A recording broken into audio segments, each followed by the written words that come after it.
ਚੱਲ ਖਾ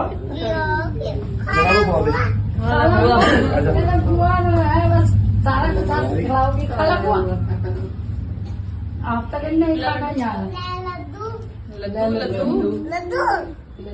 ਲੱਡੂ ਨਾ ਹਾਂ ਬੁਝ ਗਈ ਬਸ ਠੀਕ ਹੋ ਗਿਆ ਤਾਂ ਇਹਦੇ ਜਿੱਦ ਪਿਆ ਹੋਇਆ ਗੱਲਾਂ ਕੱਟੋ ਲੈ ਮੰਮੀ ਬਸ ਕੋਈ ਨਹੀਂ ਤੁਸੀਂ ਖਿਲਾ ਲੈ ਮੈਂ ਕਰ ਲਾ ਮੈਂ ਬਣਾ ਦਿੰਦਾ ਕਾਕੇ ਕਾਕੇ ਨੂੰ ਖਵਾ ਦੇ ਕਾਕੇ ਨੂੰ ਖਵਾ ਦੇ ਕਾਕੇ ਨੂੰ ਗੁਲਕਾਈ ਖਵਾ भाई नाम देख ला कितने चौने चौने लगते हैं ਚਲ ਬਸ ਰੋਟੀ ਤੋਂ ਬਾਅਦ ਕਰ ਲਾਂਗੇ ਕਾਕੇ ਪੂਰਾ ਕੇਕ ਕਿੱਦਾਂ ਖਾਉਂਗੇ ਨਾ